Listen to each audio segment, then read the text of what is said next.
edition of Patriots Press Pass. Earlier this afternoon, Julian Edelman, who we all could have guessed wasn't really doing great this year and has some obvious ailments, underwent what initial reports are calling, and Evan, see if we can add another adjective to this to make it appear more innocuous: precautionary standard knee procedure. So somebody, whoever's feeding the information here, really, really, really wants us to know that this is not a big deal and that Edelman will be fine and he's going to miss Sunday's game. Edelman looks anything but fine. Yeah, Edelman is not fine, and I don't mean to, make it out to be some huge thing or anything like that, but from what I understand, Michael Giardi of NFL Network reported this. Edelman is dealing with bone on bone in his knee at this point.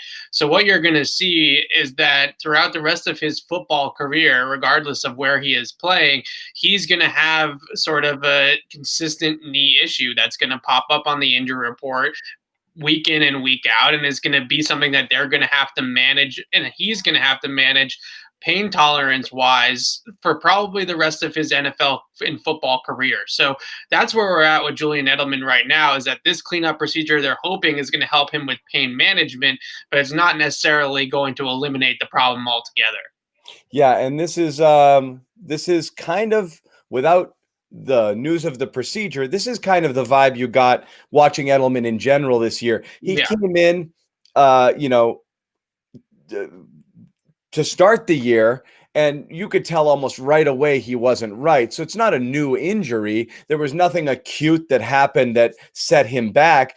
He was managed in, what limited camp action they had. And you could tell almost from the first route and the first catch he had of the year, he was getting up like old men, or like, middle-aged dads get up off the couch, trying to play with their kids, like creaky, pushing it up, like, I got to do this, so you could tell like it took everything he had to do what he's doing early. And he had a productive game or two, but the last few games he has been absolutely invisible. So this obviously was something they felt they had to try.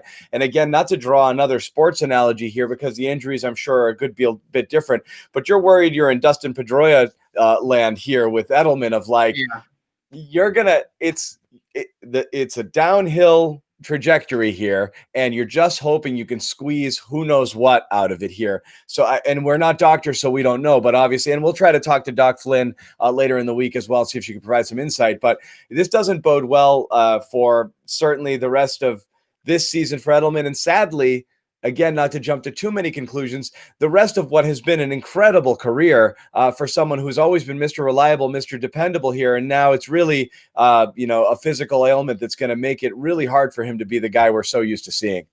Yeah, I think what we saw over the last couple of weeks is that the Patriots, obviously they're not. This is not news to them that Edelman's been dealing with this knee issue. It's not news to us. So they've been sort of crafting the offense around the fact that he is not 100%. His snap count has been down dramatically over the last couple of weeks, and even all of this year, he's all the way down to about 60% of the snaps. And kind of the role that I was sort of talking about with him is sort of that Danny Amendola role, where you come in on third downs, passing situations, fourth quarter, gotta have it type of times, but you're not necessarily the type of guy that plays every single down.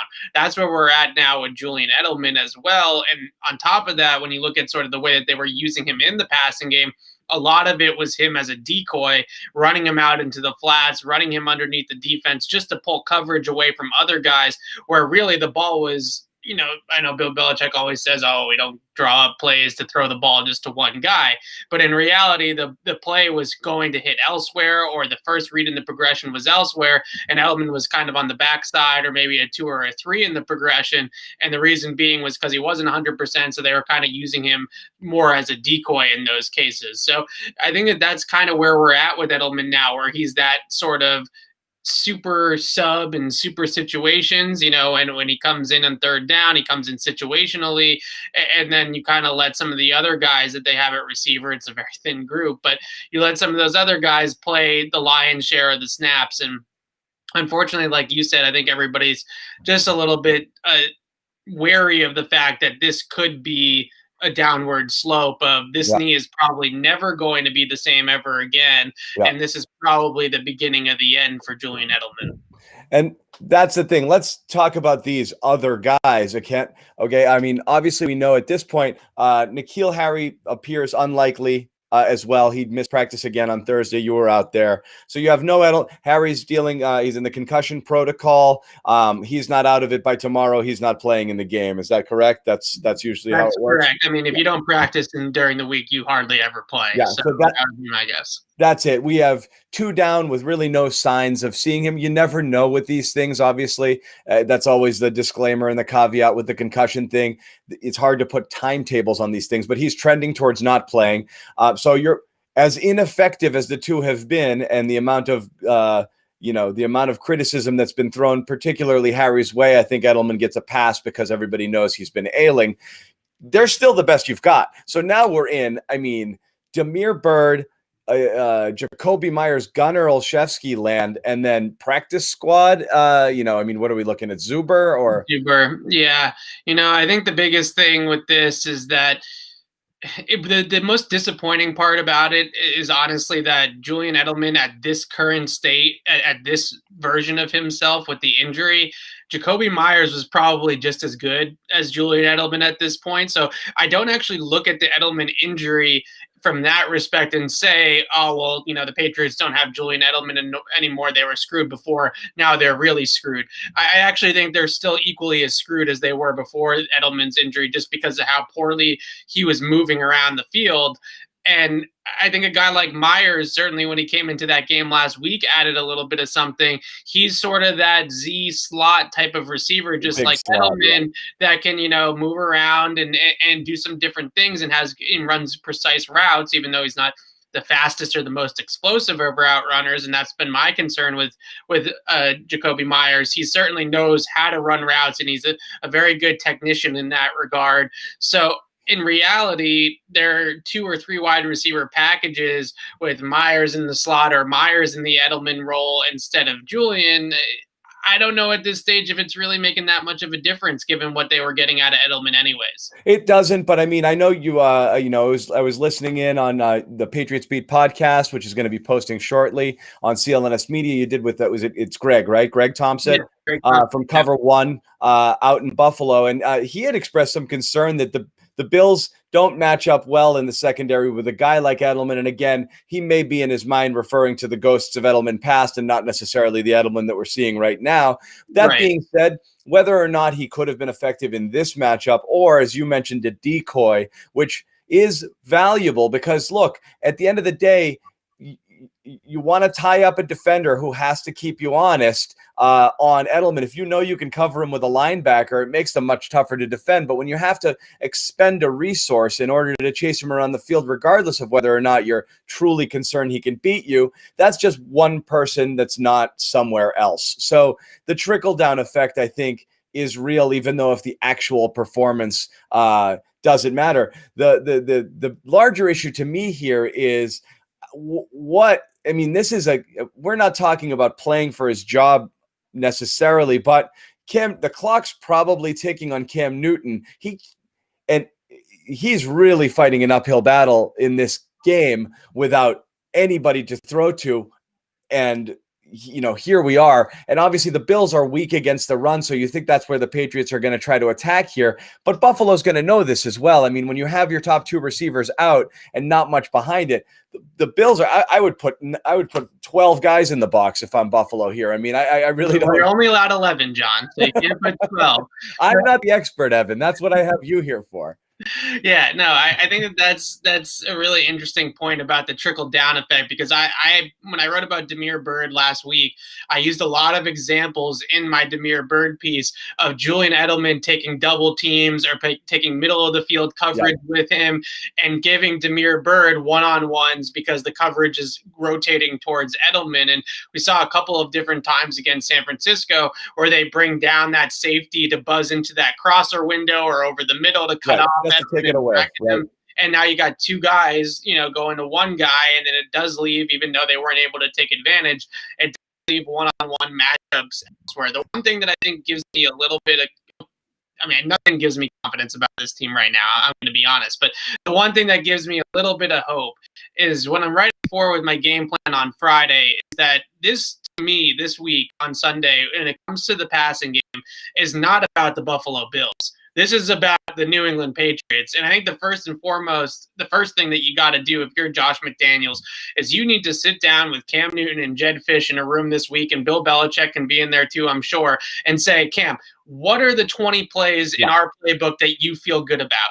Give me the 10 to 15 concepts that you say, if we call this on Sunday, I'm going to feel good. I'm going to feel confident. I'm going to be excited about calling this play in the huddle and work from there. And I think what we saw over the last couple of weeks, and specifically against San Francisco, was the Patriots getting too much back into the Tom Brady iteration of the playbook and not enough of the Cam playbook. I went back and watched his 15 completions from week 1 against Miami, and it looks nothing like what they're doing against the Niners last week. There's no shotgun, spread them out, 5 different option routes, toss wide juke. There's none of that stuff, right? It's motions, it's RPOs, it's quick hitting passes. See the guy, hit the guy. That's it. Right. And it was simplified. And not only was it simplified, but it was more importantly curtailed to Cam Newton's strengths as a player and as a passer. So if they don't get back to that, then Julian Edelman or not, N'Keal Harry or not, they're not going to be able to move the ball through the air. So this week, to me, it's about getting back to what Cam Newton does well. Cam Newton's strengths, and stop trying to make him Tom Brady, because he obviously, for the 10-year career, has never been Tom Brady as a passer. He's never been Mr. Precision with the great footwork and the great mechanics and the great accuracy and four progressions in 2.4 seconds. Yeah, that's him, and that's fine. It's not saying that he's bad. It's just not the type of player that he is. So get back into that week 1 game plan. I think what ended up happening in almost a bad way is that in week 2 they throw for almost 400 yards against Seattle, and I think they tricked themselves into thinking they could actually do that more. They said, "Oh wow, we never thought we were going to be able to do this with Cam, but look at, he's so good in this way."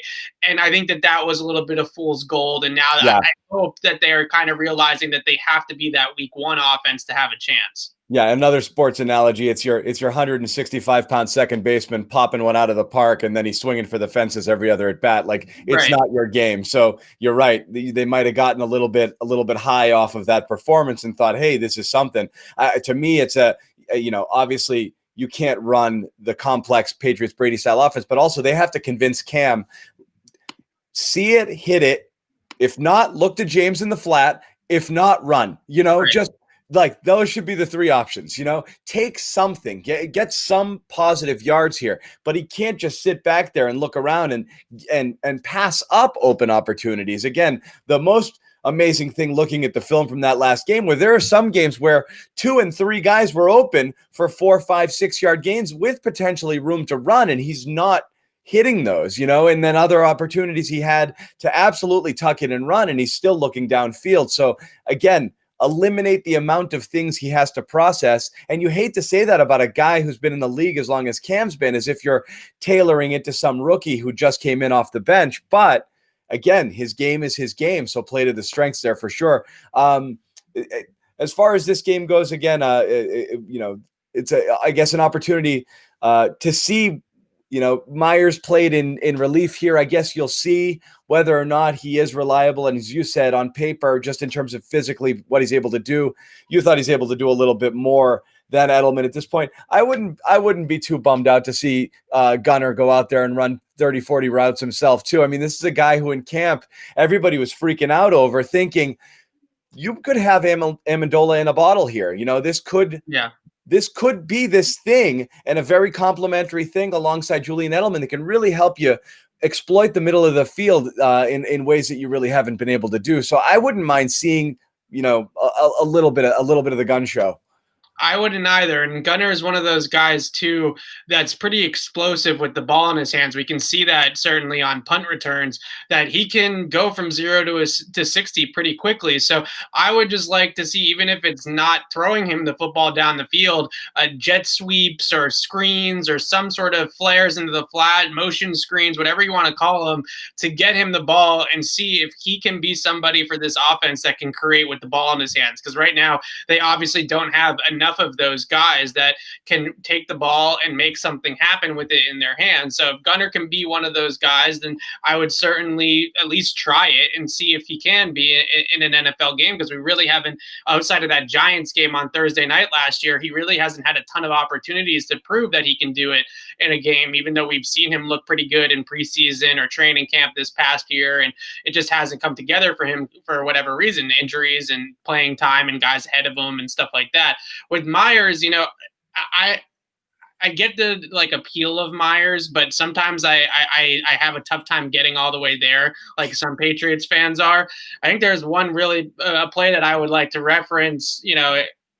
There was a corner route that he ran on a sail concept. It's a flood concept to the left side.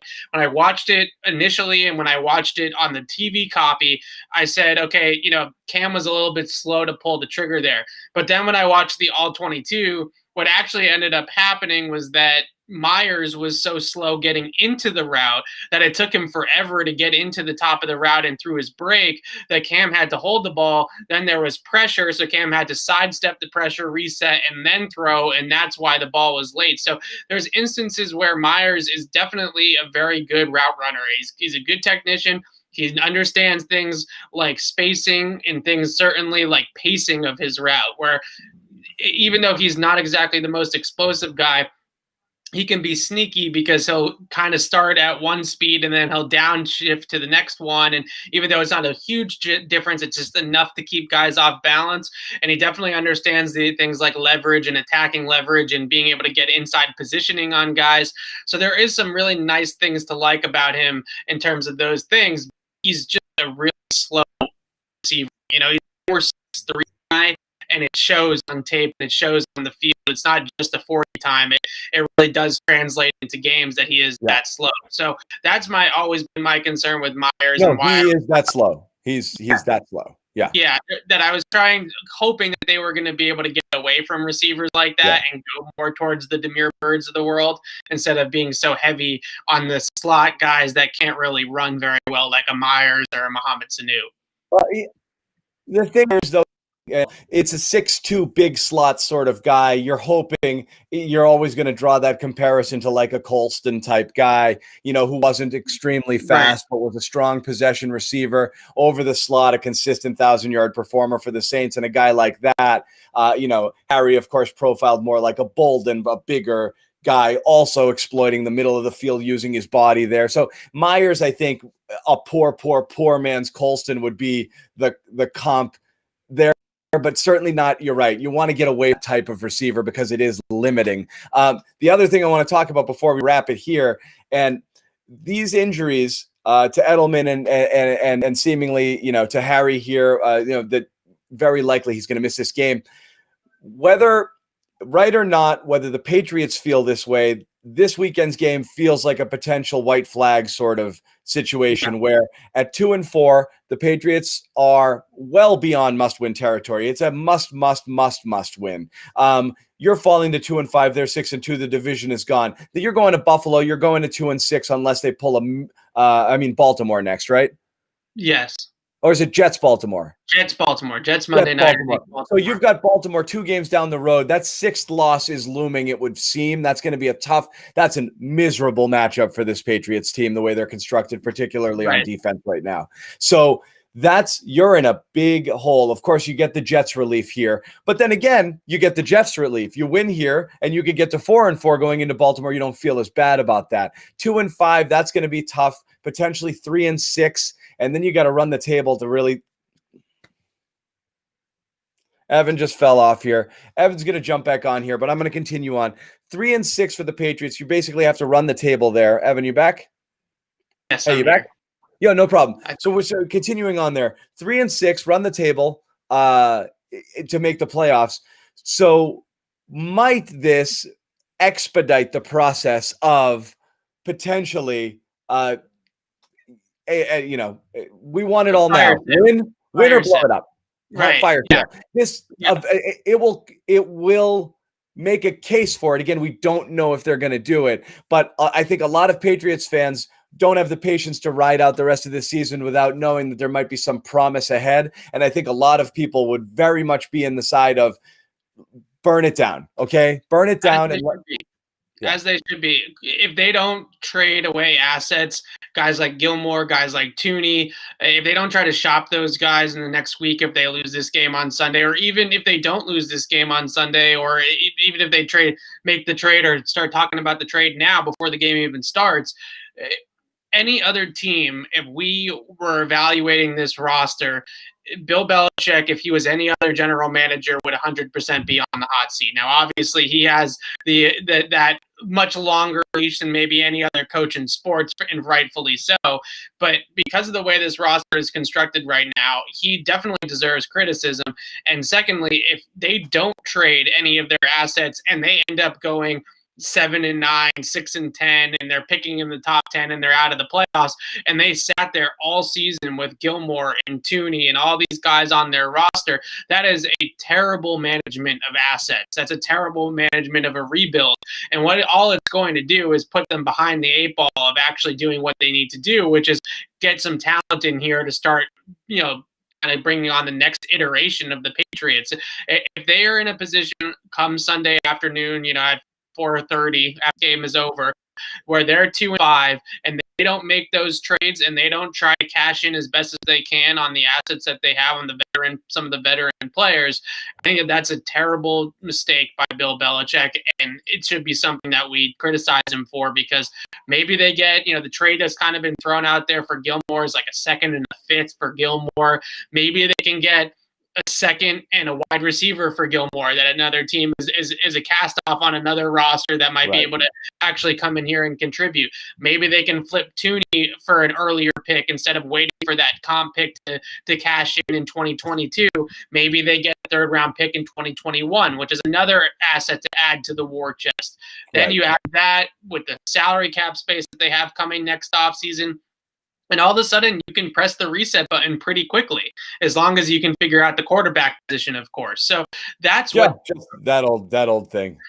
That's what a rebuild looks like, though, right? Like that's what a true rebuild looks like. And if you look across any sport, when teams that are proactive about the rebuild thing and aren't afraid of it are the ones that come out of it quicker on the other end, and the ones that usually turn it around faster and start competing for championships again, especially in the league like the NFL, where there's so much roster turnover from team to team every single offseason. When you're loaded with picks and you're loaded with cap space, you can do a lot to kind of retool your roster in a hurry. You can sign a bunch of different players. You can do a bunch of different things with all that flexibility. That's where the Patriots' mind should be at if they lose this game on Sunday. And honestly, I'm sort of heading towards that anyways, regardless of the result on Sunday, because the worst thing that you can let happen is a win on Sunday in Buffalo blind you from the fact that this team is not going anywhere. And that's the worst thing that you can allow happen. Yeah, and what is interesting, and we've talked about this in other videos, and is Bill Belichick has traded players for future value to not be left holding the bag with the team in contention. It's hard to believe he wouldn't do it here. You've traded, the most famous one being Lawyer Malloy at the beginning of a season, but obviously you have Chandler Jones, Jamie Collier. He's not afraid. The Chandler Jones trade is the Stephon Gilmore trade all over again. Now, Chandler was a younger player, but that's what it is. It's trading a player, a very, very good player, a year before he's about to hit the open market to cash in on that asset. It's time and time again, we've seen Bill Belichick make that move. Yeah. He walks away before it's too late all the time. And for some reason, there's a little piece of him this time around that seems to be holding on to that Dynasty 2.0, that core of the 2010s Patriots. And we don't know what Bill Belichick's thinking. And, if Bill were listening to this, one, he'd think we're idiots because whatever, that's what he would think. But two, it's just possible he doesn't think this way, but you have to wonder, and again, this is definitely going to be a fan perspective, how much of this is the first season without Tom, to watch it burn to the ground like this so spectacularly. Again, you think someone like Bill Belichick, who doesn't appear to be affected by these things, it's still a pretty massive hit. And again, it's just noise and he's good at tuning it out, but it's still, as far as optics are concerned, and as far as the talk TV radio blowhards, this is open season on Bill Belichick from the moment he starts the fire sale all the way till something appears to look better than what it was this year. And really almost his only way out of that is to correct the ship here and get these guys somehow into the playoffs so we could talk about, wow, what a miracle he was able to take this ragtag bunch of, misfits to the playoffs. If anything short of that, it's open season on Bill. And again, you said it, any other general manager or coach for where we are right now, if Bill Belichick was in year 2 and his name wasn't Bill Belichick, the body of work over the last couple of years would draw a lot of criticism as a general manager, from the drafting to the personnel management to letting a Hall of Fame quarterback walk because you couldn't figure it out. All of those things are strikes against him, even though he is, in most people's eyes, inarguably not just the best coach and team builder in pro football, but possibly in all sports of all time. But this is the reality today. Yeah, this gets into a little bit of like talk radio trying to jump inside Bill Belichick's But you mind. don't know, right? But you don't know, and I do feel like a little part of Bill has to be thinking at the beginning of this season, I got to make the playoffs. I got to be competitive to show people that it wasn't just Tom, right? Yeah. That it was both of us and that I'm just as good without Tom. I think a lot of people, a lot of Belichick haters, a lot of Belichick critiquers will go to that record without Tom Brady, adding in those Cleveland years. And you see that Bill Belichick, without Tom Brady as his quarterback, has a losing record in the NFL as a head coach. Now, obviously, we don't think that means anything necessarily, but I think that that's what we're seeing, is that this season they kind of thought, I think at the beginning of the year, and maybe they still have lucked into Cam Newton, and maybe Cam Newton will turn things around and it will still be this match made in heaven. But we're talking, a month ago about contract extensions for Cam Newton. Now we're sort of seeing kind of the real side of this marriage kind of play itself out. But I think what I said at the beginning still holds true here at the end. The Patriots, offensively, especially in the passing game, need to get back to Cam Newton football. They can't keep playing Tom Brady football. The one stat that really stands out to me about how the Patriots passing attack has been over Cam's last 3 starts, he has attempted 1 RPO pass in the last 3 starts. In his first 2 starts, he attempted 10 RPOs. So that tells you right there that they have just completely gone away from some of the things that he does really well. RPOs is something that Cam has been running since Auburn, right? That's his thing, right? Is, the RPO glance was that little backside slant off the run action, and you read the linebackers. And now what they're doing is they're putting him under center, they're putting him in the gun and spreading it out like he's Tom Brady, or they're putting him under center and having him run under center play action like he's Tom Brady. I'm sure Cam Newton's ran under center concepts where he turns his back to the defense, then needs to turn and face the defense and read it out. Maybe, 5% of his entire NFL career. Something very, very minute. And that's not what he is. That's not who he is. So they need to get back to Cam football. I don't think that they also, we talked about them selling a lot of pieces. If they invest anything in this team, that's a big mistake also. You can't go out there. I know a lot of people in the comments are saying, oh, what about Adam Thielen? What about this guy? Do not do that. You're not a player away. Right. You're not a player away. And it's specifically not a player away given the state of the front 7 on the defensive side of the ball. Adding Thielen to the wide receiver may look better, and it might raise up your PFF grade a little bit as an offense, but is it really going to net anything in the win-loss column? Absolutely not. This has to be a rebuild of the entire team on both sides. Not just offense and not just wide receiver. Right. Given the state of almost everything at this point, you have, a couple of players who opted out of this year, may or may not be back. And if they are, they're definitely well on the back 9 with Chung and with Hightower. You've got Gilmore, who's likely to be dealt or gone within a year. You have Tooney. You obviously still have a couple of pieces on the offensive line to work with, but you've misfired on quite a few draft picks at critical positions over the years. So you don't have enough of a core of young up-and-coming talent currently in the well to just be able to add some to it and then take off again. You really have to kind of build. You got to build deep, and you got to build maybe a little bit long. So, and again, one and only hope. They could always hide those mini rebuild years because of Tom Brady. That was the thing. Right.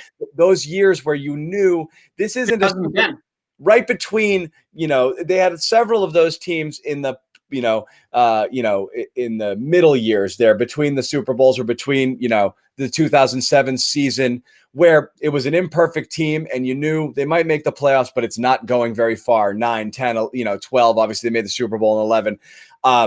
They don't have that luxury anymore because you don't have the quarterback, so you don't have the most important piece. So number one, you have to find that, and then you've got to build a lot around it. And so you have to start thinking about it probably yesterday. So again, win or lose, this could be where this situation is headed. Again, you just wonder whether the Edelman-Harry injuries, which is what we hopped on here initially to talk about, Edelman surgery, helps expedite that and just make it clearer that, you know what, we're not going to go anywhere. And a loss in Buffalo, I think, might get people there a little faster too. But tons more. Unless, Evan, you have anything to put a bow on it, we can wrap it here. I just wanted to say one quick thing about wide receiver evaluation. And I'm not going to sit here and say that and trash on Bill Belichick for his drafting at the wide receiver position like I'm the end-all be-all of wide receivers in the draft, right? Like, maybe I don't know any better than anybody else.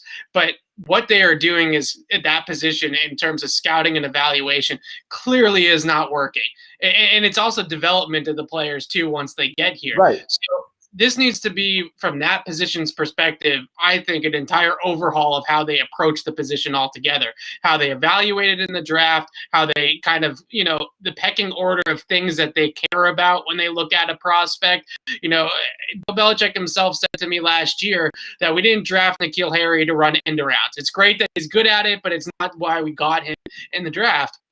Similarly, he'll say we didn't draft him to block. It's great that he can block, but he didn't draft him to block.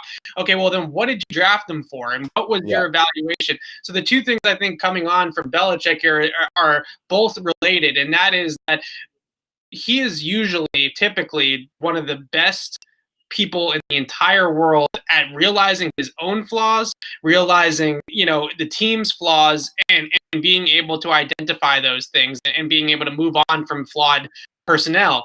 So in my mind, this definitely needs to be a situation where he realizes that the skill position evaluation, both from a pro level and from a college level in the draft, is nowhere near good enough, and we need to rebuild that entire philosophy. Yeah, what's amazing too is you look at the guy who also came out of the same school that Harry was, Brandon Ayuk, who's taken by the Niners this year. He actually does the things that I think they thought Harry was going to do coming in this year, which is just and it's not just Harry. You could say the same thing with Sony. Sony was supposed to be a guy who was going to be that 3-down back who'd never have to come off the field, who'd be a weapon in the passing game, great with blitz pickup and all of that. And he's not. He's a one, and with explosive, game-changing, like get into the open field, and he's an early down plotter. So, and again, that could be injury related as well. But they definitely are misfiring in their evaluations. What they think they're getting something else. The thing with Belichick that worries me a tad too is the comment he made, I forget to whom, a year or so ago, a couple years ago, maybe in a CBS interview it was with Saban. Was it with Saban? We're talking about he likes to bring in guys he likes to coach. That's dangerous. Okay. That's dangerous in any profession. If you're a boss somewhere and you really only bring in people that are like you, that do all the same thing, that you can jive with, you can talk fantasy football with, doesn't mean that's going to make the best roster for you. You've got to take the pain in the ass, high price talent every once in a while and develop him. You have to recognize that not everything is perfect. I think you're sacrificing a lot of talent to bring in Patriots type guys. Then you bring them in and you have them not even be that type of guy that you thought, being able to process things quickly and learn. I mean, I get the idea behind it is if the guy is smart and knows where he needs to be, who cares if he runs the 40 in one tick slower than the other guy? He's going to get there faster. He's going to see everything faster. He's going to be where he needs to be more often than the other player. That makes sense. But I can't see how you look at Harry and think that he was going to be that guy, because not only is he lacking in the physical traits that we thought he had, he seems to not really know what he's doing out there either. Yeah, So, as I'm listening to you make these points, these comments are coming in, and I'm just getting triggered. So I think we should probably just wrap it up before I start yelling at some people, because to sit here and say that they thought that they were going to have Josh Gordon and Antonio Brown going into the season, and that's why they weren't going to have to lean on their first-round pick at wide receiver. I mean, what are we talking about? They drafted N'Keal Harry in the first round. To be the guy. They drafted him to be A.J. Brown. Don't draft a wide receiver in the first round to be a complementary piece. You draft him to be Des Bryant. You draft him to be Calvin Johnson. You draft him to be Julio Jones. That's why you go and you get a wide receiver in the first round. The Patriots failed that evaluation. They failed it in the draft. We all talked about it right after they made the pick, during the pick, before the pick, after the pick. Now, A.J. Brown, Deebo Samuel, DK Metcalf, Terry McLaurin, Hollywood Brown. I can go right on down the list of players that were better than N'Keal Harry before we even got to the NFL, that we could all look at and evaluate as receivers and say, these guys are better than N'Keal Harry is. And yet they took N'Keal, and that to me is just, it's still mind-blowing to this day. And I like N'Keal as a player. I like him as a person, but it continues to be mind-blowing that was the evaluation. That was their takeaway, as the Patriots with Bill Belichick and Nick Caserio and Josh McDaniels watched all that college tape and said the best player at this spot in the draft is N'Keal Harry. And that to me is still absolutely stunning and shocking. Yeah, and Greg Bedard on his podcast earlier this week had said he wonders whether there's that guy there who's Caserio is excellent at what he does, but whether there's a strong enough voice there to talk Bill out of some decisions where he might just be laser focused and like, nope, that's the guy, And again, we don't know the process leading to this, but we could continue down this rabbit hole for a while. It's easy to pile on now. We're just as likely, Evan, in 3 weeks to look back at a video like this and want to delete it from the record. I was working at NBC after the KC game with the infamous, with the reporter and who asked the infamous, is it time to evaluate the quarterback position? And we know what happened after that. We've buried the Patriots. Reporter, we don't want to name names. He's one of my. It doesn't matter. He celebrates it. But regardless, each time there again, we've said, I know we've said this before, but this feels different, and we've done that a bunch. But we're going to say it again. We've said it before, but this feels different, right or wrong. So, Bill Belichick feels different because Belichick there. That's why it feels different. Yeah. It feels different because you can't walk into the locker room and say, all right, we're 2-4 or we're 2-2, 4 games into the season. But look at that locker over there. There's Tom Brady, the Hall of Fame quarterback, the best quarterback of all time. He's not walking through the door. And that's why it feels different. And it should feel different. And it does, and it will. And that's the thing is, so either Cam turns back into Superman or Bill Belichick earns the reputation as the greatest coach of all time, and figures out a way to scheme this bunch back into contention. So that's what we're going to be looking for. It starts Sunday.